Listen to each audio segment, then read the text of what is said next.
Sí. Bien, vamos a ver el tema 3 de la unidad de FOL. En este tema vamos a tratar sobre los diferentes factores de riesgo y su prevención, factores de riesgo laborales. El concepto de factores de riesgo laboral, básicamente podríamos entenderlo como fuente, ¿no? Digamos que se pueden clasificar en grandes grupos, ¿no? Entonces esos factores, un sinónimo que podríamos utilizar para esa palabra pues serían realmente fuentes de riesgo laboral, ¿no? En ese sentido pues tendremos que ver las diferentes fuentes que pueden surgir, como pueden ser, bueno, pues el tema de incendio, una fuente principal de riesgo laboral, en el tema del riesgo eléctrico, todo el tema de los factores medioambientales, todo eso son factores, entendido factor como el concepto de fuente de riesgo laboral, ¿de acuerdo? En este tema, bueno, pues se va a trabajar o se va a tratar de hablar sobre los distintos factores de riesgo laboral. Habrá que ver cómo se clasifican esos factores de riesgo laboral, dependiendo del origen que tengan. Se analizan también los diferentes daños que pueden provocar esos factores. También se va a analizar sobre las medidas de prevención y protección que deben de aplicarse para tratar de minimizar esos factores. Por otro lado también, bueno, pues básicamente ver la diferente o la multitud de factores a los que tenemos que tener en cuenta. Hay que recordar que digamos que los diferentes sectores industrial hace posible pues que tengamos un abanico muy amplio sobre los diferentes factores de riesgo laboral y cada tipo de trabajo pues va a tener unos específicos. Bien, en este primer apartado vamos a ver sobre las diferentes, digamos, la primera clasificación que hace sobre los diferentes factores de riesgo laboral y los encuadra en función de si hace referencia al lugar donde se produce el accidente, donde se pueda producir el accidente de trabajo. Por tanto, el primer gran grupo serían las condiciones de seguridad. Y ahí dentro de esas condiciones de seguridad pues tenemos los lugares de trabajo, los equipos de trabajo, ¿vale? Otro gran grupo, digamos, que engloba esos factores de riesgo laboral estaría configurado por las condiciones medioambientales, y ahí hacemos una subclasificación atendiendo a los diferentes agentes físicos, químicos o biológicos, agentes biológicos. Otro gran grupo, donde también meteríamos otro paquete de factores de riesgo laboral, se hace referencia a las condiciones ergonómicas. Aquí vamos a tener, como ya vimos anteriormente en otros temas, tanto lo que es la carga física como lo que es la carga mental. Y por último, las condiciones psicosociales, no menos importantes, que hacen referencia a la organización del trabajo, cómo se está organizado ese trabajo, la monotonía, la variedad, etcétera, etcétera. Y luego las características personales que pueden afectar al trabajador, o sea, no solamente la organización, sino también atender a características personales de cada uno de los trabajadores que pueden afectar a su salud psicosocial. Bien, el primer gran bloque que aparece aquí habla sobre los factores de riesgo derivados de las condiciones de seguridad, y aquí, bueno, pues hace referencia a lo que hemos visto anteriormente: lugar de trabajo, máquinas, herramientas, los riesgos eléctricos y el riesgo de incendio. Y dentro de cada uno de estos paquetes pues se va a analizar en los diferentes puntos que vienen a continuación en el tema. Los lugares de trabajo hace referencia pues a las diferentes zonas de trabajo, y a los diferentes riesgos que pueden aparecer según la zona en los que están ubicado el puesto de trabajo. Aquí hace referencia a las diferentes normativas que se le pueden aplicar. Aquí aparece bastante clarificado, bueno, aparece claro la normativa que aparece y hace referencia a la misma. Esto lo vais leyendo si queréis para tener un poco de constancia. Dentro de las características principales que se tienen en cuenta a la hora de efectuar un análisis de los lugares de trabajo, bueno, pues se analiza la estructura de los suelos, se mira si hay riesgo a través de cómo está la estructura de esos suelos. Si un suelo es resbaladizo, pues ahí tendremos un punto clave donde los lugares de trabajo pueden provocar un accidente. Si son estables o tienen rampas, o si están en pendiente, todo esto se va a ir analizando. También se tiene en cuenta el espacio donde el trabajador, digamos, la distancia que tiene a otro trabajador o el lugar donde está ubicado su puesto de trabajo, que tenga una comodidad adecuada. Eso hace referencia a los espacios de trabajo. La colocación de barandillas, si estamos hablando de un lugar de trabajo que está sobrelevado, que pueda tener un problema pues de caída. Cómo están colocadas las escaleras de la vía de circulación, también es importante, otro punto clave, un punto rojo de peligro, en cuanto a lo que se refiere a los lugares de trabajo. Y por otro, la asistencia de salidas de evacuación. Aquí aparece un cuadrito donde te especifican los diferentes daños que se pueden producir atendiendo a lo que es los lugares de trabajo. Y en este otro cuadro, las medidas que se deben de tomar o que se pueden tomar para tratar de minimizar estos daños. Otro gran bloque también que se tiene en cuenta es la maquinaria y las herramientas. Todo esto dentro, digamos, del paquete que estamos hablando de los factores de riesgo derivados de las condiciones de seguridad. Recordad que estamos dentro de ese punto y digamos que el primer punto sería el lugar de trabajo, el segundo sería la maquinaria y las herramientas. Es otro punto clave, ahí puede existir riesgo, son unos puntos, digamos, calientes, en el sentido de que es donde pueden producirse accidentes. Y una vez más, aquí el tema pues nos pone o nos enumera los diferentes daños que pueden ocurrir relacionados con esta maquinaria y con las herramientas. Y aquí aparece otra lista de medidas de prevención de protección que se deben de tomar, se pueden tomar para tratar de minimizar esos riesgos. Diseño, prevención en el diseño, el marcado CE. El marcado CE básicamente pues como un sello de garantía que deben de tener toda la maquinaria y que nos garantiza de que está cumpliendo la normativa de seguridad con relación a las normas europeas. Es muy frecuente, sobre todo cuando compramos en estos grandes almacenes, que son productos que se importan directamente desde China, que podamos encontrar, pues no sé, si vamos a comprar unas tijeras o vamos a comprar algún producto, ahí es muy frecuente encontrar productos que no llevan este marcado CE, puesto que son productos que vienen directamente desde la importación. Igual tenga que ver o que no tenga que ver mucho, pero lo cierto es que estos productos carecen de una calidad bastante apreciable y es precisamente por eso, porque no pasan estos controles de calidad del marcado CE. Por tanto, es muy importante. En fin, una serie de medidas de protección y de prevención, ¿vale?, que vienen aquí numerados. Esto lo vais leyendo y si tenéis alguna duda o tal, pues lo queréis comentar conmigo, me lo comentáis. ¿De acuerdo? También las herramientas pueden provocar accidentes, en el sentido de que, bueno, pues podemos utilizar herramientas no adecuadas, pues se me ocurre intentar arreglar o intentar, por ejemplo, un caso bastante normal, sobre todo en el tema de la costura, puede ser el uso de tijeras que no estén bien afiladas. El uso de ese tipo de herramientas que no están bien afiladas puede dar lugar a cortes, o tratar de utilizar herramientas que no son las adecuadas, unas tijeras que no estén homologadas, pues puede provocar también un daño para el trabajador. Siempre que se produzca o se termine de trabajar, hay que recoger todas y cada una de las distintas herramientas que tengamos, puesto que eso puede provocar algún tipo de corte de daño.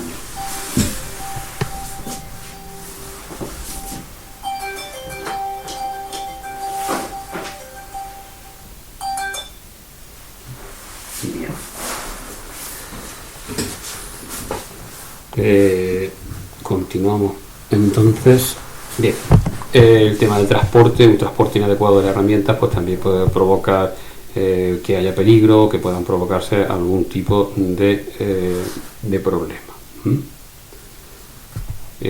Falta de mantenimiento, pues es lo que comentábamos antes sobre el tema de las tijeras, o de la falta de revisión de una maquinaria, una máquina de coser que no esté bien revisada, puede dar lugar a algún tipo de problema de fallo mecánico que al final pues pueda repercutir en que tengamos algún tipo de lesión. Bien, aquí vienen especificados, como ya hacen en otros apartados, los diferentes daños que podemos tener y las diferentes medidas de prevención y protección que se puedan establecer. Como ya hemos visto en los demás vídeos, también aquí aparece el riesgo eléctrico. Repito, siempre dentro, estamos encuadrados siempre dentro de lo que son los factores de riesgo derivados de las condiciones de seguridad. Estamos aquí en riesgo eléctrico. ¿Qué pasa con el riesgo eléctrico? ¿Qué tipo de problemas podemos tener? Bueno, pues básicamente es la posibilidad de que haya circulación de corriente eléctrica sobre el cuerpo humano. Entonces, ahí podemos tener bien lo que es el contacto directo, tal como aparece, que es cuando tenemos un contacto directo con un cable que está pelado o algo parecido a esto, un cuadro eléctrico. El contacto indirecto es cuando tocamos, por ejemplo, alguna maquinaria, que no directamente tocamos la corriente eléctrica, pero porque tenga algún tipo de derivación. Al tocar una maquinaria, pues se produce que hay una derivación y no dé corriente. Entonces, tenemos lo que es el contacto indirecto. Y por último, el contacto de alta tensión. El contacto de alta tensión, aunque parezca un poco extraño, pero en dispositivos que tienen más de 1000 voltios, el simple hecho de pasar cerca de este tipo de dispositivos puede hacer que se nos pase la corriente a través del aire, con lo cual ese tipo de zonas es por lo que está prohibido. No sé si a veces es posible que lo hayáis visto, como un muñequito así pintado que existe con un rayo, así, ¿no?, que atraviesa el muñeco. Esas son zonas que tienen muchísima diferencia de potencial, tienen más de 1000 voltios, y por tanto, a través del mismo aire se puede producir una descarga eléctrica. Los daños que se producen, bueno, pues dependiendo un poco, aquí viene un cuadro interesante, dependiendo un poco de la intensidad de la corriente, de 1 a 5 miliamperios, de 25, pues aquí aparecen un poco los diferentes tipos de daños que pueden ocasionar sobre las personas. ¿Qué medidas de protección y de prevención se debe de hacer con respecto a los riesgos eléctricos? Bueno, pues frente a los contactos directos, pues alejarnos de las partes activas, interponer obstáculos como los tabiques o las rejas, recubrir las partes activas con aislamiento, tijeras, por ejemplo, que estén con la parte donde se cogen con una parte de goma, es muy frecuente que exista así, los alicates, es muy normal que aparezca la parte de donde se coge la empuñadura con recubrimiento de goma. Con respecto a los contactos indirectos, bueno, pues que exista toma de tierra. La toma de tierra lo que hace es que en el momento que haya una derivación de una de las máquinas, por ejemplo una máquina de coser eléctrica que tenga una derivación, digamos que un cable está rozando por dentro de la máquina, en vez de darnos a nosotros la corriente eléctrica, lo que hace es que la corriente baja directamente por esa toma de tierra, evitando que la persona que lo toque, aunque sienta un poco el tema del eléctrico, pero no atraviesa la corriente eléctrica por ese cuerpo. Eso es muy importante. Utilizar interruptores diferenciales. Los diferenciales lo que hace son básicamente que en el momento que se produce un corto en alguna de las máquinas, salta el diferencial. Es lo que suele haber casi siempre a la entrada de las casas, o digamos que a la entrada de las máquinas de las grandes empresas, ¿no? Esto cuando se trata de empresas que trabajan con máquinas que tienen una gran potencia, pues se convierte en una herramienta muy importante, porque en caso de que se produzca un cortocircuito, pues estos interruptores saltarán, evitando que a la persona pues le dé la corriente eléctrica. Y bueno, otra medida pues básicamente es separar los diferentes circuitos de los transformadores, es decir, que no todos los cables eléctricos estén situados por el mismo sitio. Bueno, con respecto a las medidas personales, digamos, de protección, bueno, pues está el uso de la EPI, que en este caso concreto pues sería el uso de botas aislantes, guantes, cascos, etcétera. Bueno, pasamos ya al siguiente grupo, que hace referencia a los riesgos que se producen relacionados con los incendios. Aquí analiza los 4 elementos fundamentales que forman parte del análisis del riesgo de incendio, donde tenemos por un lado los combustibles, el uso de energía de activación, la reacción en cadena y el comburente. Estos son los 4 elementos fundamentales que forman el cuatraedro del fuego. Los 4 elementos sin que si faltase alguno de ellos no se producía el fuego. El combustible, bueno, pues la materia que arde. La energía de activación, Pues al principio podría considerarse como la llama, la chispa que hace que se active.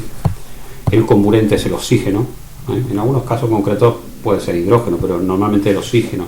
Entonces, ¿qué quiere decir? Quiere decir que si no existe oxígeno en una habitación, pues no va a producirse el fuego. Por eso es tan importante, como ya vimos el ejemplo de la sartén aquella que se tapaba. Entonces lo que hacíamos con el aceite, cuando está ardiendo en la cocina, se le echa como un trapo húmedo encima y lo que hace es que le ahoga, le quita el, digamos que le corta el suministro de oxígeno y por tanto se apaga. Y por último, la reacción en cadena. Bueno, esto básicamente es que todo fuego produce fuego, eso lo hemos visto, ¿no? Si tú hay una llama de fuego y le sigues echando combustible, pues se produce, aunque digamos que se queme una parte del fuego, otra parte del fuego sigue activándose para quemar más madera, digamos que es lo que se llama la reacción en cadena. Aquí hace una clasificación en el tema también sobre los diferentes tipos de fuego en función del combustible, sólido, líquido, gaseoso y metales. El sodio y el potasio, por ejemplo, aunque parezca mentira, son metales y también arden. El caso curioso del sodio, y es que el sodio, una pequeña bolita de sodio, al entrar en contacto con el agua, se produce una combustión. Hay sustancias químicas que no solo digamos que necesitan lo que es la llama para que se produzca el fuego. Por eso que en algunas determinadas industrias que trabajan con estos elementos, pues hay que extremar en alto grado lo que son las medidas de protección. ¿Qué daños se pueden producir? Bueno, pues muerte por asfixia, intoxicación por los humos, las quemaduras de todo tipo, y el atrapamiento y avalancha ocasionados por el pánico. Eso hay veces también que este tipo de eventos produce una reacción de pánico en la gente, que son los que realmente acaban con la vida de ellos. Entonces es muy importante, sobre todo lo que son los simulacros de incendios, mantener despejadas lo que son las vías de evacuación y hacer sobre todo simulacros para que la gente esté preparada, que en un momento de emergencia pues que no cunda el pánico, que es un elemento bastante importante. En cuanto a la medida de prevención que se tiene aquí en cuenta, pues diseñar los edificios contra el fuego, por ejemplo con materiales que se llaman ignífugos, ¿no? O que no son inflamables. Proteger las instalaciones eléctricas para que no se produzcan fuegos. El tema del almacenaje de las sustancias que son inflamables, pues hay que tener mucho cuidado con ellas. O sea, hay que hacer, digamos, un especial hincapié en el almacenaje de que no pasen o no se guarden en sitios donde puedan tener acceso, donde puedan saltar chispas, etc. Prevenir la electricidad estática en ambiente inflamable. La electricidad estática es un fenómeno que se produce a veces por el simple hecho de rozar determinados tipos de tejidos. Normalmente lo veréis mucho en el tema de la costura, y se producen como unas chispas eléctricas. En determinadas circunstancias, cuando tenemos un ambiente inflamable, por ejemplo cerca de una cola o cerca de algún tipo de producto gaseoso inflamable, esta chispa hace que puedan producirse un incendio. Entonces hay que tener mucho cuidado dónde o qué se hace con ese tipo de electricidad estática. Y por último, bueno, pues instalar sistemas de detección y de extinción. Bien. El siguiente epígrafe del tema, una vez que hemos visto estos riesgos, va a trabajar sobre los factores de riesgo de las condiciones medioambientales. Y estos factores de riesgo se engloban en tres elementos importantes. Tenemos por un lado lo que son los agentes físicos y por otro lado agentes químicos y agentes biológicos. Fijaros cómo los agentes físicos, básicamente el más importante, uno de los más importantes, hace referencia a lo que es el ruido. Ya lo hemos visto también en los vídeos anteriores, como un ruido, picos de ruido o un ruido que sea muy intenso puede provocar daño, puede llegar a provocar lo que es la sordera del trabajador. Aquí os especifica los diferentes tipos de ruidos que existen: el ruido continuo, discontinuo y el ruido pico e impacto. ¿Qué quiere decir pico de impacto? Bueno, pues pueden ser ruidos que aunque no se den muy continuos, pero un ruido intenso, aunque sea corto, pues puede provocar daño en el trabajador. ¿De acuerdo? Los ruidos continuos pues también tienen su daño, etcétera. Bueno, aquí empiezan ya a hablar un poco sobre cifras, que a partir de 80 decibelios al día, bueno, pues, o 135 de pico, bueno, en principio es cuando deben de empezar a tomarse medidas técnicas, algún tipo de medida para tratar de evitar ese ruido, la implantación de medidas de protección colectiva o bien el uso de cascos que se le da a los trabajadores, formando parte de lo que son los EPIs. Y como tope máximo nos habla de que el límite nunca debe superar los 87 decibelios de medida o 140 decibelios de pico. Siempre deben de estar por debajo de esos elementos. Aquí vuelve a aparecer lo que son los diferentes daños que puede tener el trabajador. Y aquí las medidas de prevención y de protección que habría que tomar. ¿De acuerdo? Esto lo vais leyendo y lo mismo, si tenéis alguna duda, pues me comentáis en clase. Otro factor relacionado también con, tal como aparece aquí en los factores de agentes físicos, serían las vibraciones. Las vibraciones son aquellos movimientos repetidos que se producen sobre el cuerpo al estar en contacto con algún tipo de maquinaria. Se transmisiona a través del cuerpo entero o bien a través de la mano o brazo, como aparece aquí. Daño, bueno, pues ahí tenemos todo tipo de artrosis, lesiones muñecas, aquí aparece una lista de daños que se pueden producir y aquí, por consiguiente, las diferentes medidas de prevención y protección que se deben realizar. Las radiaciones sería el tercer grupo, gran grupo, distinguiendo entre dos importantes elementos. Por un lado estarían lo que son dos subgrupos importantes, la radiación ionizante y las radiaciones no ionizantes. Las ionizantes, digamos, bueno, son más peligrosas en el sentido de que, bueno, son todas aquellas que producidas por materiales radioactivos.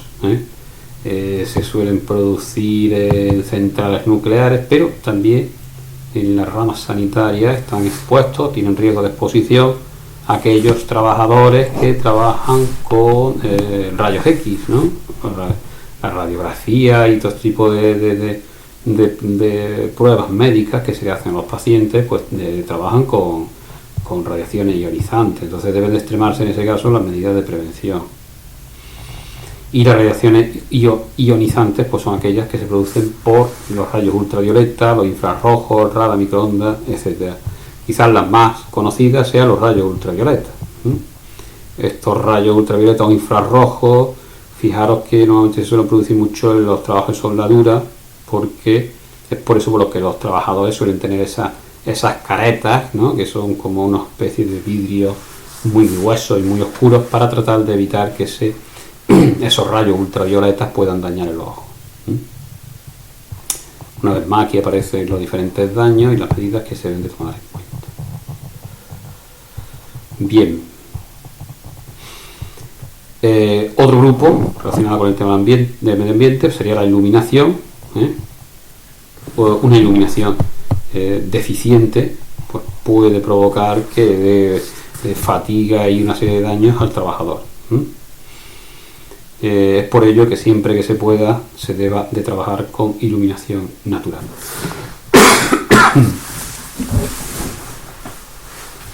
Aquí aparece, bueno, pues una serie de medidas de prevención que debe tenerse en cuenta para tratar de minimizar al máximo los riesgos relacionados con el tema de la iluminación. Bien.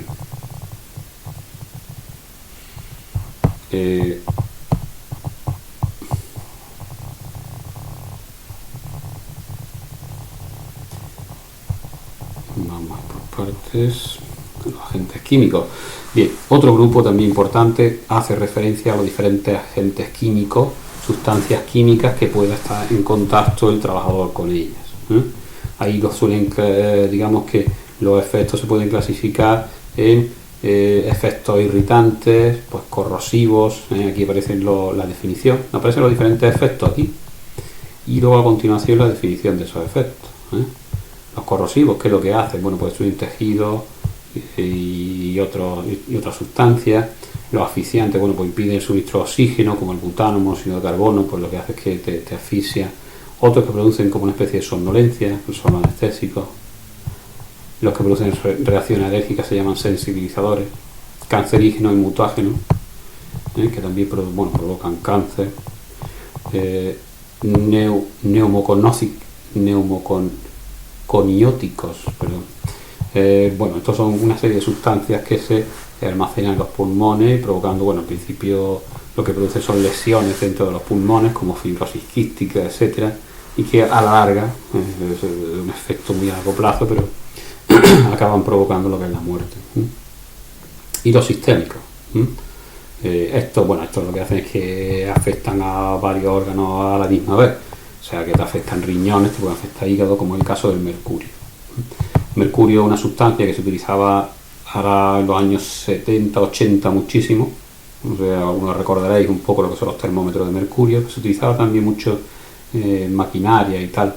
Y sobre todo se utiliza para en la extracción minera del oro, puesto que el mercurio tenía la capacidad de poder hacer que el oro flotara sobre el mercurio, entonces se utilizaba para separarlo de otros metales. Pero se abandonó la fabricación y se prohibió por el alto, el gran problema que presentaba de riesgo para la salud. Bien, vamos a pasar ahora a lo siguiente, lo que son los agentes biológicos, que, pues este grupo engloba a todo tipo de, microorganismos que pueden, al estar en contacto con las personas humanas, pues pueden dar o pueden provocar enfermedades. Es un riesgo, normalmente suelen estar relacionados con aquellos sectores de actividad que están más expuestos al tema de químicos, de biológicos, como pueden ser la sanidad. El contacto pues a través de otras personas, tal como aparece aquí, animales o bien material contaminado. ¿Qué daños se pueden provocar? Pues el tema de hepatitis C, sida, tuberculosis, tétanos, etc. Medidas que se deben de adoptar. Pues aquí aparece todo el tema de vacunación, muy importante, las adecuadas condiciones higiénicas en los lugares de trabajo, desinfección y esterilización, los utensilios de trabajo, etcétera, etcétera. Es muy importante, esto lo leéis también, y cualquier duda que tengáis, si hay algún elemento que no entendéis, pues me lo podéis comentar también en clase. Pero no requiere mayor, viene ahí bien explicado. Y por último, vamos a ver los factores que son derivados de la carga de trabajo. No es el último, digamos que es el penúltimo, serían los factores derivados de la carga de trabajo. Aquí tenemos que entender, por un lado, lo que es la carga física, sobre todo en aquellos trabajos que requieren un gran esfuerzo físico o que requieren la utilización de posturas muy incómodas, pero también lo que es la manipulación de cargas muy pesadas, ¿de acuerdo? Pues también esto es otro factor de riesgo importante.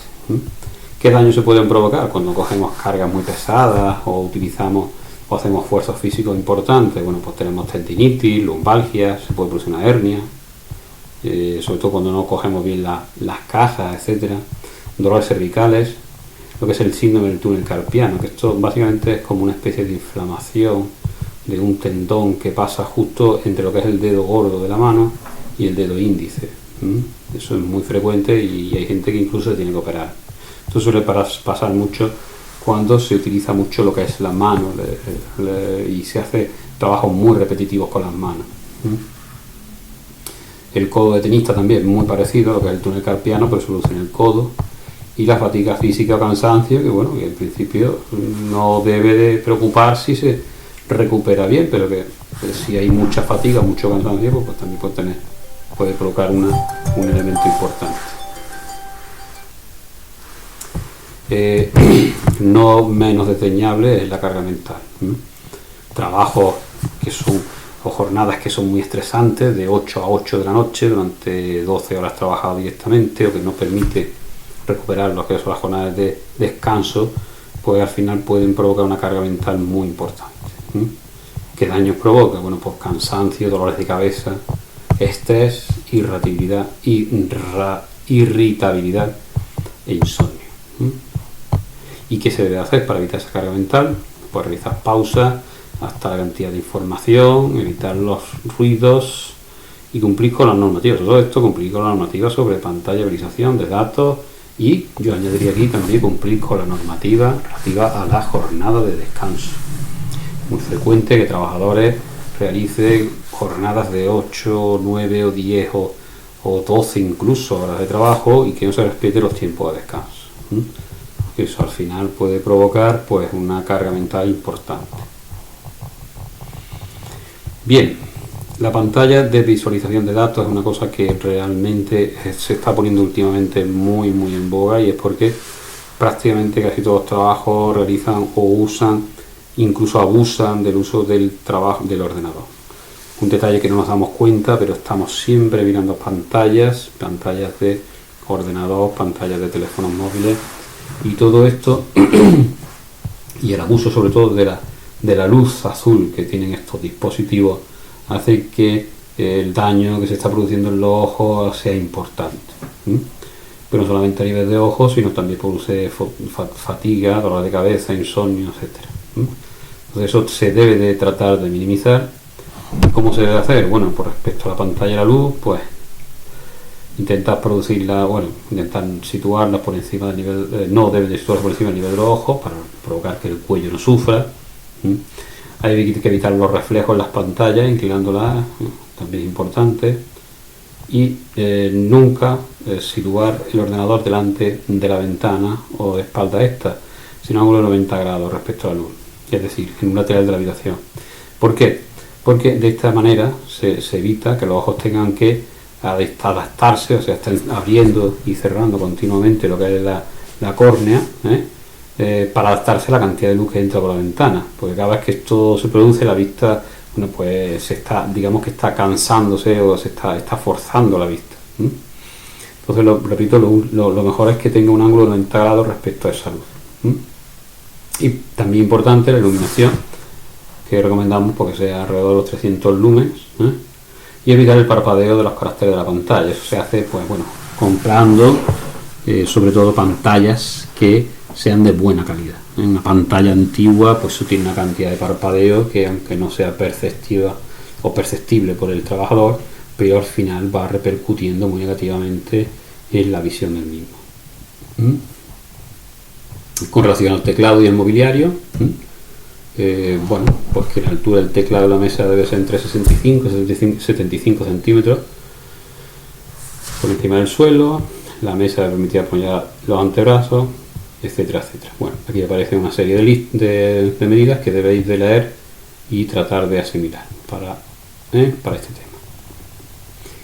Y otro elemento importante pues son los factores derivados de la organización del trabajo.